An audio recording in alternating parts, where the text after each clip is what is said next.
You've been told all your life that if you truly desire something, you must push harder, strive longer, hustle relentlessly, and control every tiny detail until reality bends to your will.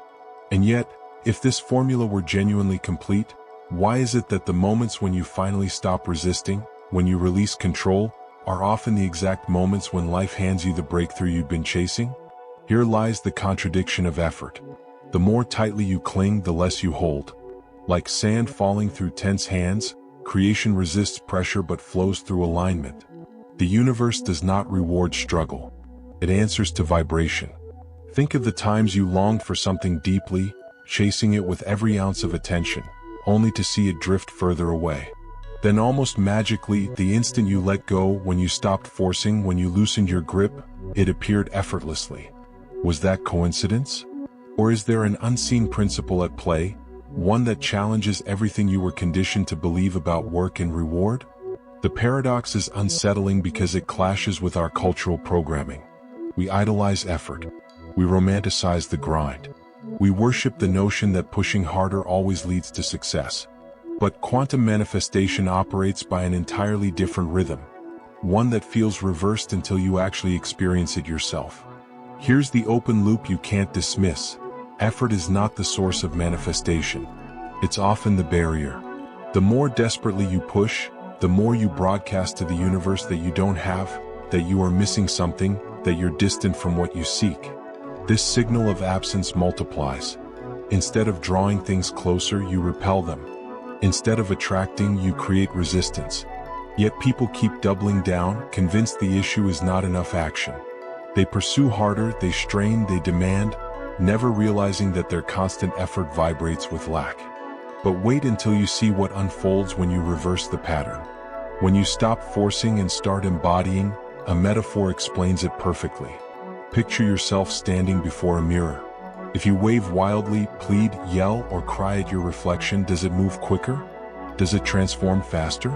No. It mirrors not your effort but your energy. When you smile, it smiles back immediately. When you remain centered and calm, the reflection aligns with you. The mirror doesn't care about your struggle. It responds to your essence. Quantum manifestation mirrors this truth. Reality doesn't react to how hard you push. It resonates with the frequency of your inner state. Yet this is where most people stumble. They confuse surrender with defeat. They think letting go equals laziness, disinterest, or waiting idly for fate. This is a misconception born of linear thinking. Surrender, in the quantum sense, is not weakness, it's harmony. It's tuning yourself so precisely with what you desire that effort becomes unnecessary. Neville Goddard called it living in the end. You don't plead for the result, you personify it. You don't chase the future, you embody it now.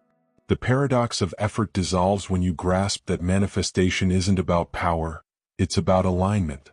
Here's a quick pattern shift for your thoughts. Recall a time when you were frantically searching for something, your keys, your phone, or a name stuck on the edge of memory. The harder you hunted, the more it slipped away. Then, the moment you relaxed and gave up, it revealed itself. Why? Because effort contracted your awareness while surrender expanded it. Your nervous system shifted from tension to ease, and suddenly the answer surfaced. That same dynamic operates within quantum manifestation. The harder you push, the tighter your frequency becomes. The instant you release control, the field can finally unveil what was always waiting for you. Science supports this paradox in fascinating ways. Neuroscience reveals that intense effort under pressure triggers the sympathetic nervous system, the fight-or-flight response. In that mode, the brain grows tunnel-focused, obsessed with problems, and unable to access creative insight. In contrast, states of calm and openness activate the parasympathetic system, broadening perception, strengthening intuition, and synchronizing the heart and brain.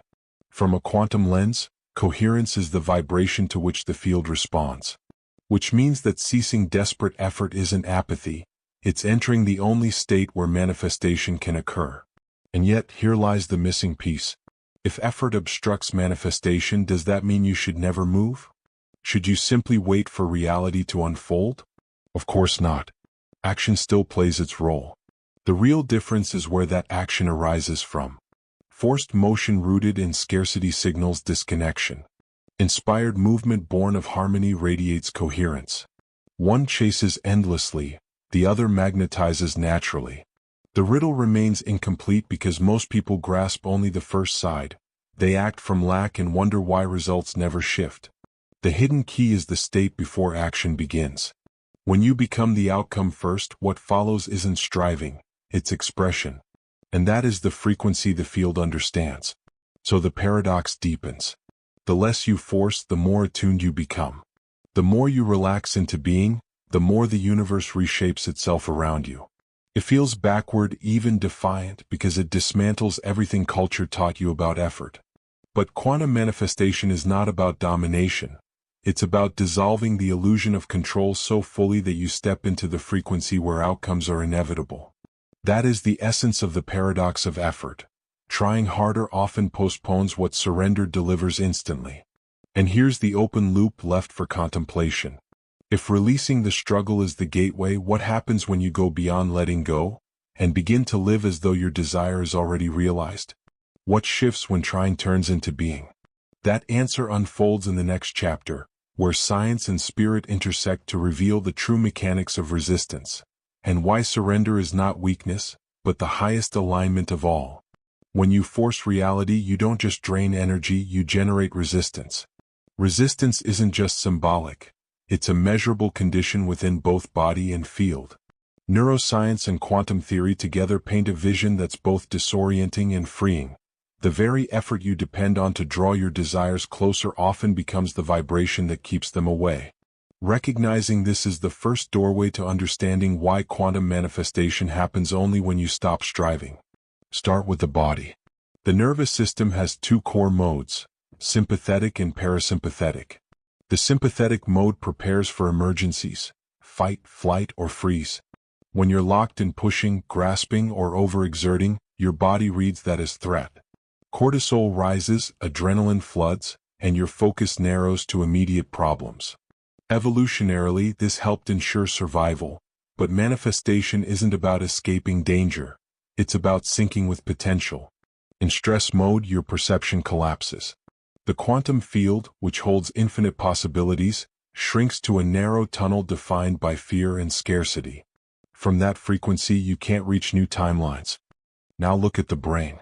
Under stress, the prefrontal cortex, the center of creativity and higher reasoning, shuts down. Blood flow diverts to the amygdala, the brain's alarm system. This is why pushing harder so often makes you feel paralyzed. You lose connection to imagination, intuition, and insight. The more you strain, the more rigid your awareness becomes, and the less likely you are to notice synchronicities or subtle opportunities trying to reach you.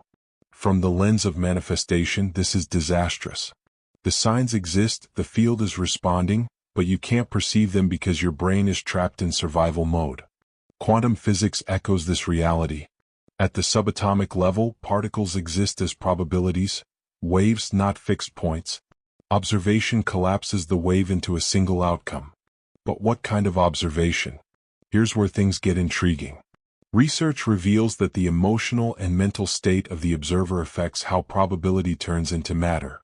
Coherence produces clarity. Disarray produces distortion. When you view reality through fear, pressure, or scarcity, you collapse the field into outcomes that match those vibrations. The science of resistance is really the science of distorted observation, trying so intensely that you amplify the absence of what you want. Psychology names this pattern the ironic process theory. The more you attempt to suppress or control a thought, the stronger it becomes. Tell yourself not to fear failure, and failure dominates your awareness. Tell yourself you must succeed right now, and that urgency blocks the calm required for success. Resistance amplifies exactly what you're running from. It's not just a personal issue, it's a universal principle. What you resist endures. What you push against expands.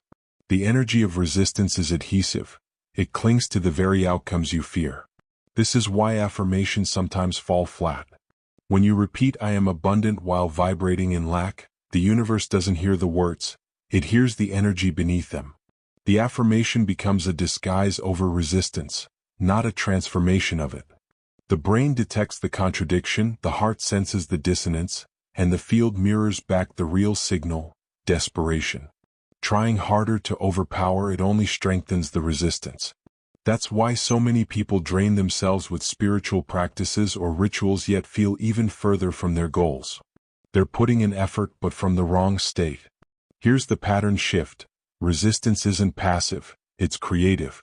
Each time you act from desperation, you generate results aligned with desperation. This is why understanding resistance is vital. It shows that manifestation isn't delayed because the universe is testing you, but because you are testing yourself. You're projecting a frequency coded with lack, and the field responds with precision to that broadcast. The universe isn't ignoring you, it's matching you perfectly at the level of resistance you emit. So what's the alternative? If striving creates resistance, should you abandon all action? No. The difference is in your state. Neuroscience reveals that when the parasympathetic system activates, when the body feels safe, relaxed, and open, the brain shifts into alpha and theta frequencies. These are the brainwaves of flow, intuition, and vision. In this state, awareness widens. You sense synchronicities effortlessly.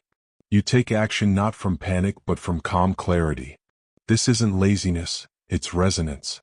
You're no longer forcing reality, you're allowing the field to move through you. Quantum research affirms this too. Coherent observation, when the rhythms of brain and heart synchronize, creates measurable order in physical reality. Studies even suggest that groups meditating together can reduce local crime or affect random systems. The shared element is coherence. When you stop pushing and settle into relaxed alignment, you become coherent.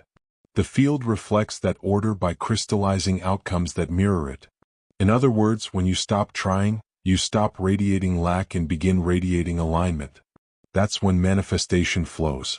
And yet, here's the deeper paradox. If coherence is the secret, why do so few people live this truth? Because effort is seductive. It gives the mind a false sense of safety. It offers the illusion of control. Letting go feels like failure to a culture addicted to struggle. This is the true resistance, not against life but against surrender itself. The science of resistance is not merely about cortisol levels or collapsing quantum waves. It reaches into the deep conditioning of the human mind, the belief that effort is the only way to prove worth. Breaking that mental program is the real initiation. The evidence is clear. Resistance blocks manifestation by shrinking awareness, reducing potential, and magnifying scarcity. But the deeper truth goes beyond ending resistance. It's about entering an entirely new frequency, a state where surrender becomes power, not passivity. A space where letting go turns into the most potent form of alignment you can embody. And that's where we go next, into the mystery of surrender, not as weakness, but as the highest vibration of creation. Surrender remains one of the most misunderstood ideas in manifestation. To many, it sounds like defeat, like abandoning the struggle or choosing stillness instead of pursuit. But in the quantum realm, surrender is not collapse, it is coherence. It's not about withdrawing from life but synchronizing with its rhythm. When you surrender, you stop transmitting the erratic signal of neediness and begin radiating the steady frequency of already having. And that's the vibration the universe mirrors back. The paradox is profound. The more you release, the more reality provides. This doesn't mean sitting idle, waiting for miracles to drop at your feet. It means embodying the feeling of fulfillment so completely that the outside world must rearrange to match it. Neville Goddard called it, assuming the feeling of the wish fulfilled. Joe Dispenza describes it as achieving heart-brain coherence, a measurable state where intention and emotion unify. From both viewpoints, surrender is not passive. It's active harmony with the version of you that already possesses your desire. Science gives us an extraordinary glimpse into this phenomenon. The human heart generates an electromagnetic field that extends several feet beyond the body. When the heart and mind synchronize, when thought and feeling align, the body emits a signal of stability and balance. That coherence influences not only your biology but also the quantum field surrounding you. It's as if the universe detects your frequency and reorganizes probability to mirror it. Incoherence, on the other hand, is static. It sends mixed signals. The field responds, but with disordered, fragmented results. Surrender as a frequency is the art of entering coherence so fully that the field has no choice but to reflect your harmony back to you. Here's the curiosity gap. Why does letting go create alignment instead of emptiness? Because striving always broadcasts separation. When you try, you vibrationally announce, "It's not mine yet." The field takes that message literally and mirrors absence. When you surrender, you declare, "It already is." You're no longer chasing your desire, you're living it. This explains why manifestations so often arrive when people finally release attachment. When they relax into faith, they stop emitting lack and start radiating wholeness. The field cannot ignore that energy because it is coherent. Picture water. When you stir it violently, the reflection on its surface blurs. Try to see yourself in that turbulence and the image shatters. But when you allow the water to still, clarity appears. The reflection becomes complete and undistorted. Your vibration functions the same way. Effort is turbulence, surrender is calm. Only in stillness can the reflection of your intended reality emerge without distortion. This isn't symbolic, it's the literal law of vibration and reflection. The universe is the mirror, and surrender is what clears the view. But here's where many lose their way. They think surrender equals indifference. They say, "If I stop striving, I'll lose my drive. Nothing will change." That's the half-finished understanding. Surrender isn't apathy, it's deep presence. It's holding the vision of what you want without suffocating it, without gripping it through fear. It's like holding a bird in your hands, squeeze too tightly and you crush it. Hold it too loosely and it may slip away. True surrender is neither extreme. It is calm, mindful presence, the perfect harmony between intention and release. That state holds immense power precisely because it is free of resistance. Psychology supports this through the concept of flow. Flow is a condition where effort dissolves, where action becomes natural, where time itself stretches and fades. Athletes, musicians, and inventors all describe it. Flow isn't idleness. It is peak performance without tension. And what is flow if not surrender? You're not forcing, you're allowing. You're not striving, you're existing. Neuroscience reveals that in flow, the brain shifts into alpha and theta patterns, states linked to intuition, creativity, and effortless momentum. Surrender as frequency means living in that flow continuously, not occasionally but as your natural vibration. Spiritual traditions affirm this truth through the ages.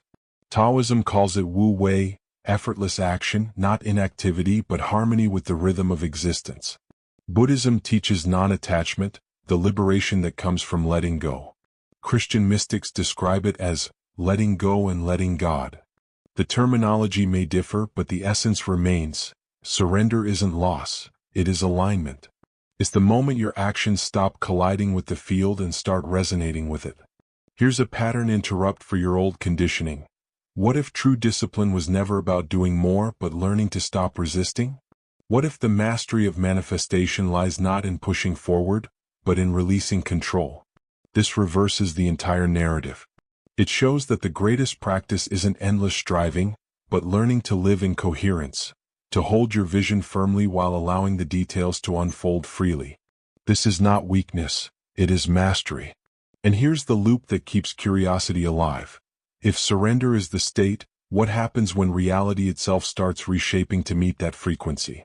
How does life behave when you stop forcing and begin radiating coherence?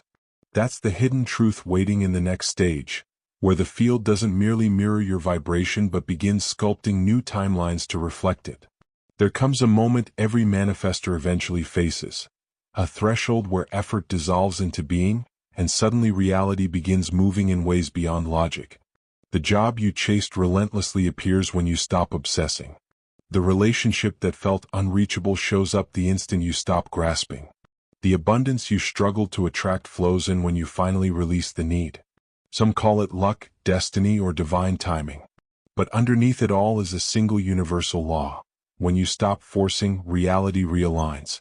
The transformation is so deep that once you experience it, you can never again believe that effort alone shapes destiny. Picture a pendulum. If you push it wildly, it swings chaotically, unstable and erratic. But give it one gentle release, and as gravity takes over, it finds its smooth, natural arc. Your life follows the same rhythm. Constant pushing creates disorder. Surrender restores balance. And in that balance, events begin to unfold with an elegance no amount of strain could ever produce. You stop battling reality and begin moving in sync with it. Signs appear effortlessly. Opportunities open. Timelines shift, not through force but through permission. Quantum science gives insight into this harmony. When two systems fall into coherence, they stop opposing one another. They synchronize. Their rhythms merge, their energy stabilizes, their patterns align. In physics, this is resonance. In manifestation, this is surrender. When you stop striving, you generate the frequency that allows your personal field to synchronize with the greater field of possibility. Timelines that once felt distant or improbable begin sliding into harmony, not through effort but through resonance. This is why manifestations often appear when you least anticipate them. Because expectation tangled with obsession becomes resistance. But openness blended with surrender becomes alignment. And yet the question lingers, how can you tell the difference between doing nothing and letting go? This is where most people become uncertain. Doing nothing is apathy, withdrawal disguised as peace, fear pretending to be calm. Letting go, however, is alive, radiant, infused with trust. When you release, you don't fall into emptiness. You expand into resonance. Your body feels lighter, your mind clearer, your perception sharper. You're not escaping reality, you're co-creating it. And the universe responds with confirmations, symbols, synchronicities, reminders that you are aligned with your path. The very fabric of reality begins to lean in your favor. Think of the stories you've heard, maybe even lived yourself. The moment someone stopped sending endless job applications and instead focused on growth, the ideal role appeared. The moment they stopped obsessing over finding love and began radiating joy, a relationship manifested. The instant they stopped clutching at every coin, abundance flowed through surprising paths. These aren't random miracles, they are patterns. They are evidence that excessive effort often blocks what you seek.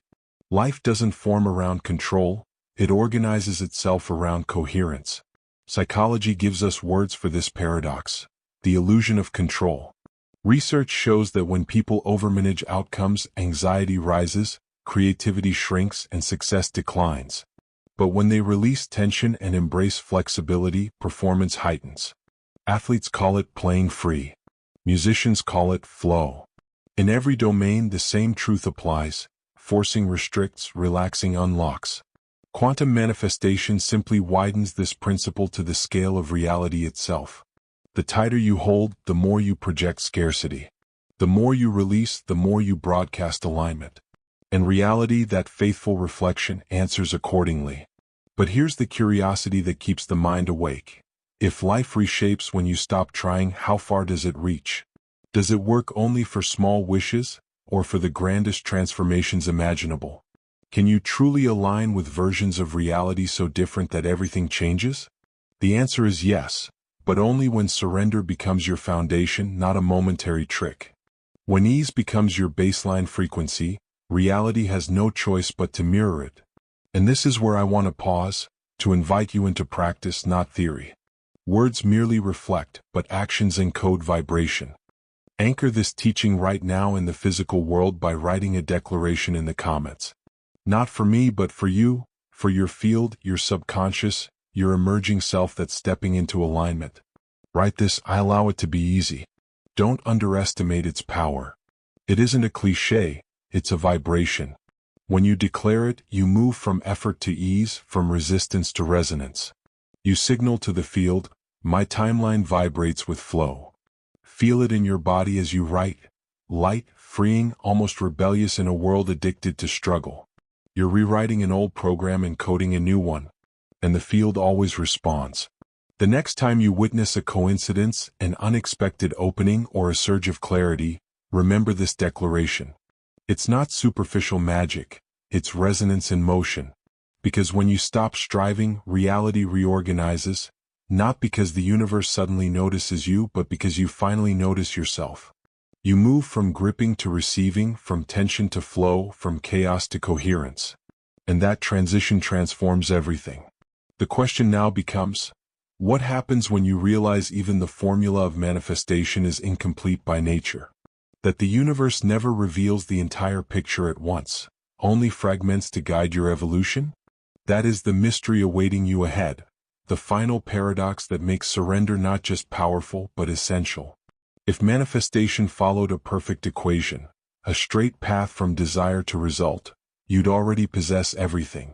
But truth doesn't unfold that way. The process is nonlinear, fragmented. The universe delivers in pieces, not in total form. And this isn't an error, it's the architecture of growth. The missing pieces are what keep you alive in the unfolding, what keep you seeking, aligning, expanding. True creation emerges not from controlling every detail, but from learning to exist peacefully within the spaces in between. Imagine looking at the night sky for the first time. The stars appear scattered, random, disconnected. But as you keep gazing, constellations begin to form, patterns, maps, stories. They were always there, hidden within the chaos. Meaning arises only when you soften your gaze, when you stop trying to force what you see. Synchronicities and manifestations follow this same rhythm. The fragments appear as clues scattered along your path. The harder you try to assemble the whole picture at once, the more frustration you invite. But the more you allow, the more easily they connect, shaping the constellation of your becoming. This incompleteness irritates the logical mind, which craves certainty and formulas. Yet within that very uncertainty lies the freedom that surrender brings. It asks, if I surrender, how will I know it's working? If I let go, when will it arrive? If I stop striving, how can I trust? These questions are natural, but they reveal the old mental code, the craving for a perfect map before taking the first step. Yet manifestation does not operate that way. The field reveals only what's needed to keep you in motion. Never the entire story, always the fragment. And it does this because the process itself is the transformation. You are not meant to see the full picture beforehand, because who you are becoming is shaped in the act of walking through uncertainty. Science reflects this same paradox. In chaos theory, what looks random at first reveals a secret order when viewed from a higher dimension. The fractal doesn't unveil itself in a single glance. It unfolds layer by layer, repetition by repetition. Quantum physics also mirrors this incompleteness. The uncertainty principle teaches that reality withholds total precision. You cannot know both the position and motion of a particle simultaneously. Existence is literally structured to remain partly concealed, to leave space, and in that space creation breathes. The puzzle is incomplete by universal design. Spiritually, this idea is ancient. The old teachings spoke of walking by faith, not by sight. Not because sight is irrelevant, but because sight only reveals fragments. Faith bridges the unseen. Faith is the willingness to move forward with partial information, trusting that the pieces you hold are enough for now. The next piece will reveal itself when you arrive at it. This rhythm prevents stagnation, keeps curiosity alive, and safeguards the essence of free will. If the whole picture were revealed at once, your journey would become mechanical. You would no longer be a creator, only a follower of a fixed script. The gaps are what make you a co-author. But here's the interruption to your mental pattern. Trying harder is usually the ego's way of resisting the incomplete puzzle. You want clarity now, so you grasp, analyze, control. That effort collapses the magic into frustration. Yet the deeper truth is this: incompleteness is the most fertile part of manifestation. The fact that you don't know when or how isn't the obstacle, it's the mechanism. It is the very fuel that keeps your vibration awake, curious, and open. The unfinished puzzle keeps you in motion, and motion sustains resonance. Picture a simple story. A man longs for transformation in his career. He sets his intention, but instead of a roadmap, he receives fragments. A random meeting with someone in another field, a book suggestion, a spark of inspiration in a dream. None of it makes sense on its own. But when he stops forcing outcomes and begins allowing, the fragments begin to connect. The meeting links to the book births the idea, and the idea unlocks a new door. The puzzle never arrived complete, but piece by piece, it unveiled the path.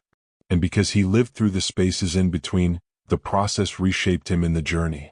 That is effortless creation, not pushing the puzzle into shape, but letting it assemble itself around your alignment. Not demanding all the answers now, but living in the vibration that attracts the next clue. The universe responds in proportion to your coherence, not your struggle. Each fragment is both whole and incomplete, satisfying yet unfinished. And this tension isn't punishment, it's evolution. It keeps you aligned not only with the destination but with the transformation itself. Now comes the deeper question.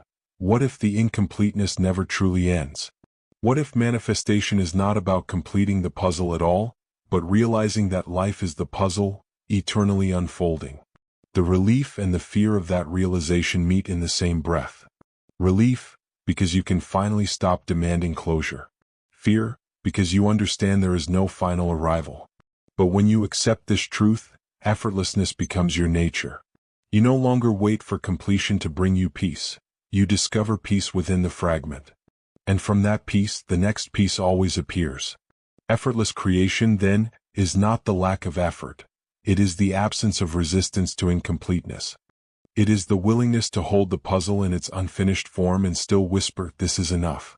It is the decision to live attuned not to certainty but to trust. And that trust is what draws new timelines into harmony. The incomplete puzzle is not a flaw in manifestation. It is the very signature of the quantum process itself. And now the final revelation awaits. What does it truly mean to live this way continuously, to become not just an observer of fragments, but an embodiment of the vibration of effortless creation itself? This is the closing insight, where the decoder of reality awakens, and surrender evolves from a technique into a state of being. Eventually, the practice of manifestation stops revolving around rituals, methods, or signs. It becomes about identity. Who are you choosing to be? What frequency are you transmitting? The final paradox is this: manifestation stops being an action and becomes your natural state. To live in effortless creation is to no longer reach for the field but to recognize you are the field. When you attempt to manifest from the outside, you strengthen separation.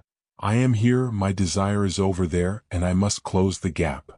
But when you embody effortless manifestation, that illusion dissolves. You don't chase results, you inhabit them. You don't wait for validation, you emit coherence. The reality you seek flows not because you forced it closer but because you radiated it outward. You became the frequency. You became the timeline. The field reorganizes not around your struggle but around your state of being. Science hints at this through coherence and resonance. When two systems vibrate at the same tone, they synchronize into one rhythm.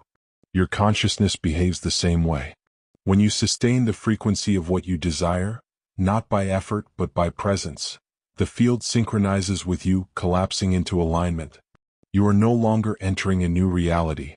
You are embodying it so fully that reality itself adapts to match. This is the highest octave of manifestation, not striving, not waiting, but becoming. Spiritually, every tradition has spoken of this truth. The mystics said, "Be still and know." The Taoists spoke of Wu Wei, action that flows effortlessly from unity with the Tao. Neville Goddard urged us to live in the end, not as imagination but as identity. Dr. Joe Dispenza describes it as tuning into the electromagnetic frequency of your future self until it becomes indistinguishable from the now. The language changes but the core remains the same. When you stop reaching, when you stop forcing, when you become the vibration, you collapse into coherence with the very reality you desire. But here's the curiosity loop that pulls you deeper. What does existence feel like when you sustain this state continuously? When you no longer swing between effort and surrender, but rest entirely in being? The answer isn't about perfection, it's about rhythm. You still take action but your actions flow. You still make choices but they arise from alignment, not anxiety. Life becomes less about chasing outcomes and more about receiving them. The incomplete puzzle no longer irritates you because you finally understand, it was never meant to be solved. It was meant to be experienced. To live as the field is to stop searching for confirmation and to become the confirmation. Others sense your harmony, your presence, your flow, and they feel it awaken something in them. You become a moving synchronicity, a living symbol of alignment. This is the ripple of effortless manifestation. Your very existence shapes the field, not only for you but for everyone you encounter. You are no longer just decoding reality, You are sculpting it. You are not merely following timelines, you are anchoring them. And here lies the ultimate invitation, to live as the field itself. And when you become, reality cannot help but reflect you. It bends, it softens, it mirrors your frequency back in form. This is the quiet power of alignment, not loud, not forced, but inevitable. The moment you stop searching for proof, life begins to prove you right. The universe doesn't respond to effort, it responds to essence. So breathe. Trust the rhythm. Let creation flow through you, not from you. Because in the end, manifestation was never about getting more, it was about remembering who you already are. The field, the source, the still point where everything begins.